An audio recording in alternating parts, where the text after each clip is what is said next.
Good evening, students. Last time we discussed assignment 7.1, question number 5th. In this video, we start question number 6. Question number 6 is here.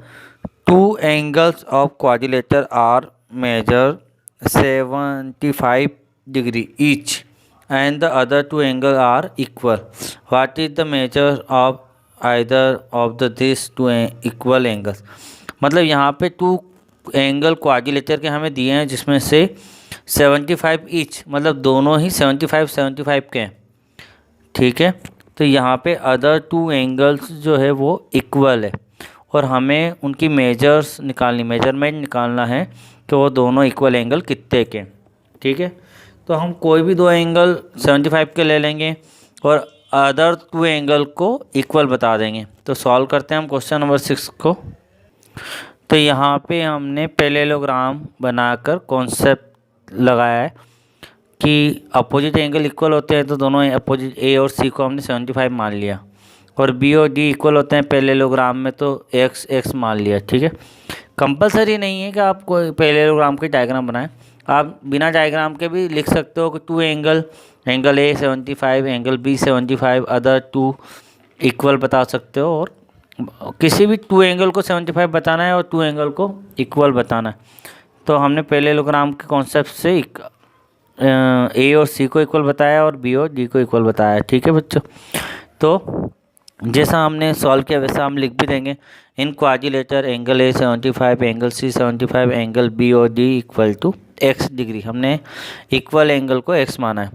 We know that sum of angles of quadrilateral is 360। Angle sum property जो होती है quadrilateral में, वो सभी angle का सम 360 होता है। तो angle A plus angle B plus angle C equal to angle C plus angle D equal to 360। तो एंगल ए की वैल्यू 75 प्लस बी की वैल्यू एक्स प्लस सी की वैल्यू 75 प्लस डी की वैल्यू एक्स इक्वल टू 360। तो 75 क्या होगा 150 plus x और x कितना होगा 2x इक्वल टू 360। अब 150 साइड चेंज करेगा, मतलब इक्वल के लेफ्ट साइड से राइट साइड में आएगा, तो ये क्या होगा प्लस का है, तो इधर आके क्या बनेगा माइनस। तो 360 में से 150 गया तो 210 आंसर आया। तो 2x इक्वल टू क्या आया 210। x की वैल्यू निकालेंगे तो 2 और x मल्टीप्लाई में, तो 2 कहाँ जाएगा अपोन में जाएगा, तो x इक्वल टू 210 अपॉन 2। फिर 2 से हमने डिवाइड किया तो 2 1 जा 2, फिर 2 का 1 में नहीं जाता उसकी 0, और फिर 2 का 10 में 2 5 जा 10, तो 105 डिग्री x की वैल्यू आ गई। मतलब हमारे जो आंसर थे कि इक्वल एंगल कितने डिग्री के हैं तो वो हमें पता चल चुका है। तो therefore the two equals angles are 105 degree. तो ये हमारा क्वेश्चन नंबर 6 कंप्लीट हो गया है। क्वेश्चन नंबर 7 देखते हैं। Question number 7, if three angles of quadrilateral are 20, 90 and 90, find the fourth angle of the quadrilateral. तो हम यहाँ पे क्या करेंगे, ये क्वेश्चन आपको होमवर्क में करना है। एंगल ए आपका 20 हो जाएगा, एंगल बी आपका 90 हो जाएगा, एंगल सी 90 हो जाएगा, एंगल डी आपको निकालना है। तो एंगल सम प्रॉपर्टी जिस तरह से अभी हमने 360 करके किया था वैसा आप कर सकते हो। ठीक है बच्चों, तो ये MCQ है ना आपका फर्स्ट वाला, उसी तरह का क्वेश्चन है। तो MCQ फर्स्ट ने जिस तरह से हमने आंसर निकाले उसी तरह से आपको निकालना है, और बहुत इजी क्वेश्चन है तो आप कर सकते हो।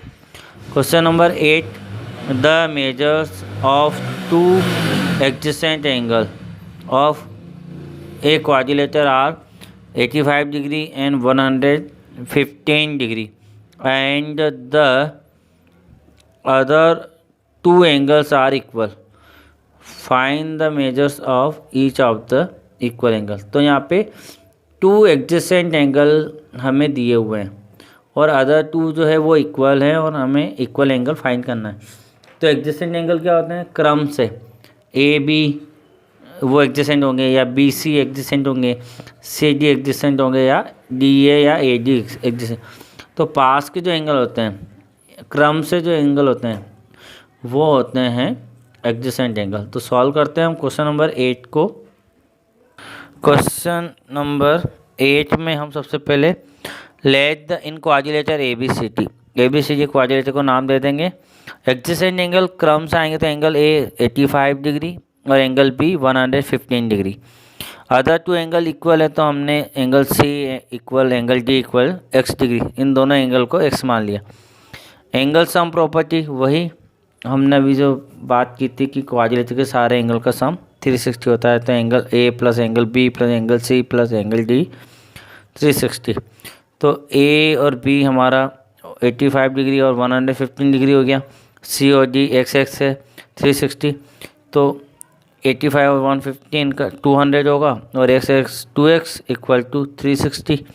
200 लेफ्ट से राइट में आएगा तो माइनस, प्लस से क्या होगा माइनस, तो 2x इक्वल टू 360 माइनस 200।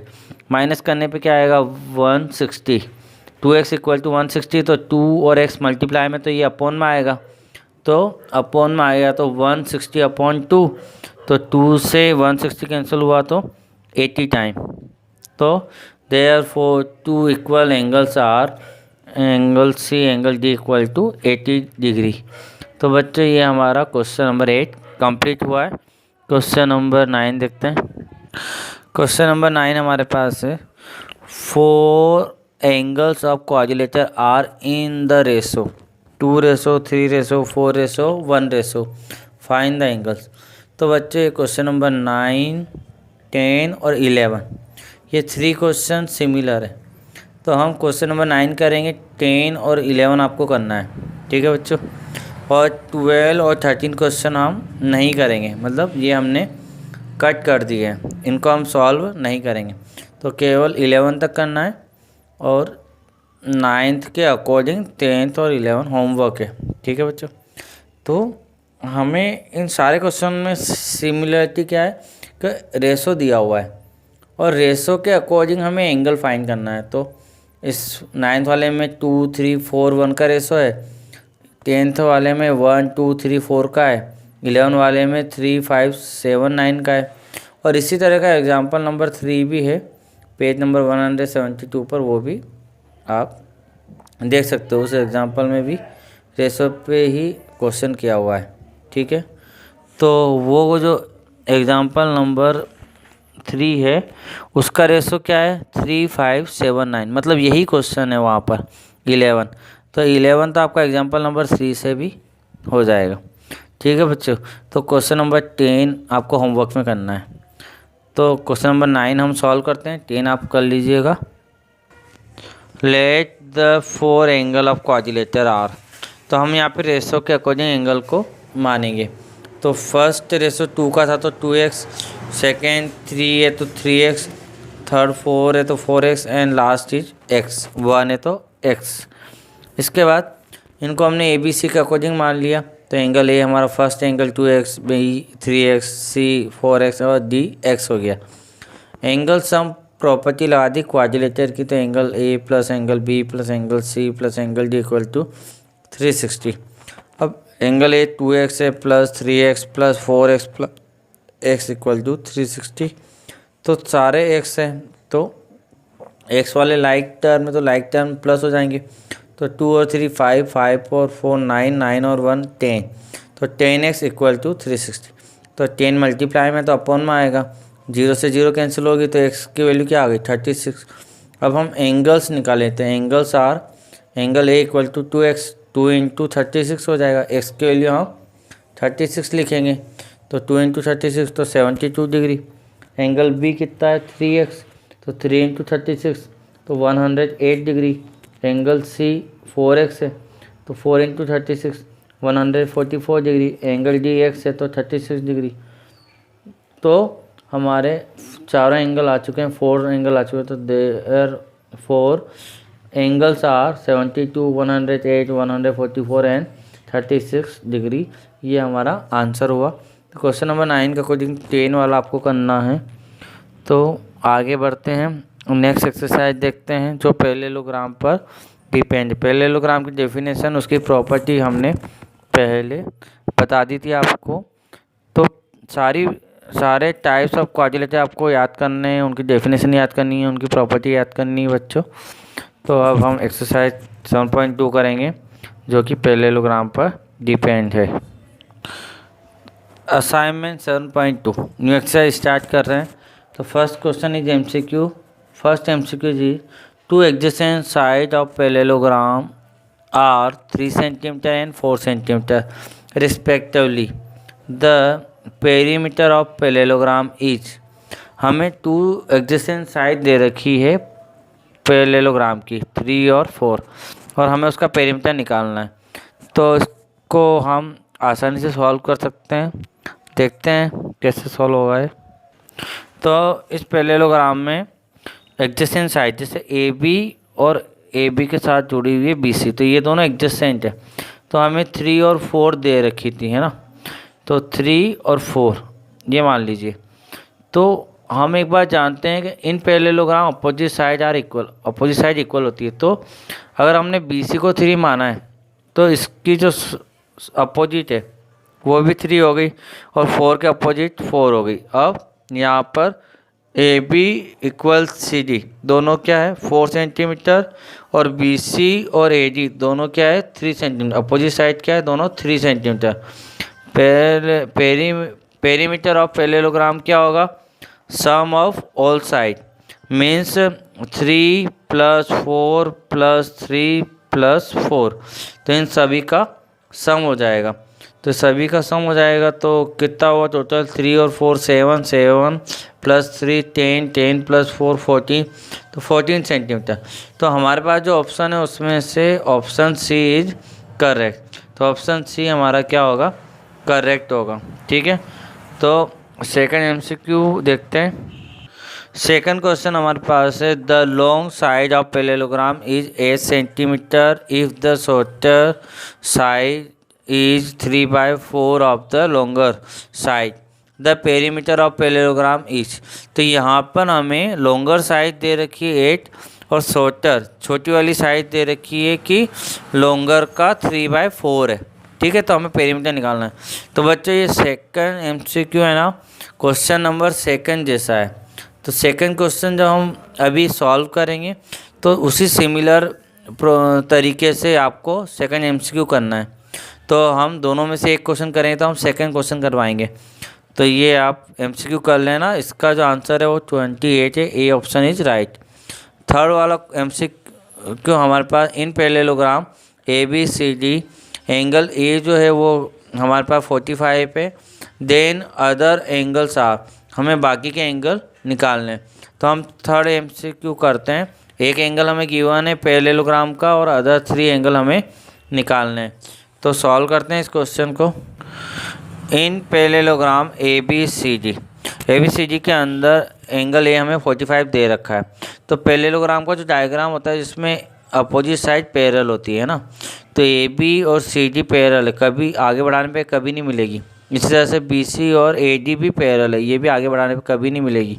तो ये पैरेलल साइड है, दोनों पेयर है, तो पैरेललोग्राम है। पैरेललोग्राम में क्या होता है हम जानते हैं, in parallelogram we know that in parallelogram opposite angles are equal. Opposite angle जो होते हैं वो क्या होते हैं, इक्वल होते हैं। मतलब अगर हमने एंगल ए को 45 माना है तो एंगल ए का अपोजिट क्या हुआ, एंगल सी, तो एंगल सी भी क्या होगा 45 होगा। ठीक है, तो एंगल ए और एंगल सी क्या होगा 45। अदर 2 एंगल अपोजिट एंगल भी क्या होते हैं इक्वल।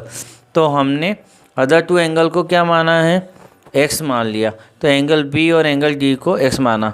तो हमें तो केवल एंगल ए पता था, केवल एंगल ए पता था। तो एंगल ए से हमने क्या निकाल लिया, एंगल सी निकाल लिया है। तो एक एंगल तो हम निकाल चुके हैं, अदर 2 एंगल हमें निकालना है, और हम जानते हैं दोनों इक्वल होंगे तो दोनों को हमने एक्स मान लिया। अब एंगल सम प्रॉपर्टी लगा दी, तो angle A plus angle B plus angle C plus angle D equal to 360। तो 45 + x + 45 + x इक्वल टू 360। तो 45 क्या हुआ 90, प्लस x और x क्या हुआ 2x इक्वल टू 360। तो ये 90 लेफ्ट हैंड साइड से राइट हैंड साइड पर आएगा, तो ये प्लस का है तो इधर आके क्या बना माइनस। तो 2x इक्वल टू क्या हुआ 270। तो ये 2 क्या है मल्टीप्लाई में है तो अपॉन में आएगा। तो 270 के अपॉन में 2 आया, तो 2 1 जा 2, 2 3 जा 6, 1 आया तो 10 हो गए, 2 5 जा 10। तो x इक्वल टू 135 डिग्री। तो एक्स किसकी वैल्यू थी, बी और डी, तो बी और डी दोनों एंगल हमारे 135 आ चुका है। तो angle B 135, angle C 45, angle D 135। तो option C is correct. Option C जो होगा वो हमारा इस एमसीक्यू का करेक्ट होगा। तो सेकंड क्वेश्चन यहाँ पर हमारे पास है, the longer side of a parallelogram is 8.4 centimetre. तो लॉन्गर साइड हमारे पास 8.4 सेंटीमीटर है। The shorter side is half of the longer side. तो हाफ का मतलब होता है 1/2, है ना। तो शॉर्टर साइड क्या है, 1/2 ऑफ लॉन्गर साइड। तो हमारा सेकंड एमसीक्यू का क्या था, shorter side is 3/4 of longer. तो वहाँ पे 3/4 है और यहाँ पे 1/2 है, बस इतना अंतर और नंबर का अंतर है, बाकी प्रोसेस सेम है। Find the perimeter of parallelogram, हमें पैरेललोग्राम का पेरीमीटर निकालना है। तो हम क्वेश्चन नंबर सेकंड को सॉल्व करते हैं। ये हमारा लास्ट क्वेश्चन रहेगा। नेक्स्ट क्वेश्चन हम अगले वीडियो में डिस्कस करेंगे। तो देखते हैं इस क्वेश्चन को। तो यहाँ पर हमारे पास गिवन में लॉन्गर साइड है 8.4 सेंटीमीटर। शॉर्टर साइड के लिए क्या गिवन है कि हाफ ऑफ लॉन्गर, मतलब 1/2 ऑफ लॉन्गर साइड, ठीक है। तो 1/2 ऑफ का मतलब मल्टीप्लाई लॉन्गर की जगह पर 8.4। तो 2 से कैंसिल होगा, 2 4 जा 8, पॉइंट का पॉइंट, 2 2 जा 4, तो 4.2 आंसर आएगा। तो 4.2 सेंटीमीटर क्या आया है, ये हमारी आई है शॉर्टर साइड, और लॉन्गर साइड हमारी 8.4 हो गई। उसके बाद पेरीमीटर ऑफ पैरेललोग्राम क्या होगा, sum of all side means A B plus B C plus C D plus D A. तो लॉन्गर को हमने 8.4 लिखा है, शॉर्टर को 4.2 लिखा है। तो ए बी लॉन्गर है, सी बी सी शॉर्टर है, सी डी लॉन्गर है। अपोजिट साइड पैरेललोग्राम में इक्वल होती है, तो अपोजिट साइड इक्वल है और शॉर्टर अपोजिट साइड ये भी इक्वल है 4.2 वाली। तो सम ऑफ ऑल साइड में क्या होगा, सभी प्लस हो जाएंगे। तो 8.4 प्लस 4.2 प्लस 8.4 प्लस 4.2, तो डेसिमल वालों को आपको प्लस करना आता ही होगा, ठीक है। तो 25.2 सेंटीमीटर इज आंसर, ये हमारे इस पेरीमीटर का आंसर होगा। तो थैंक यू वेरी मच बच्चों।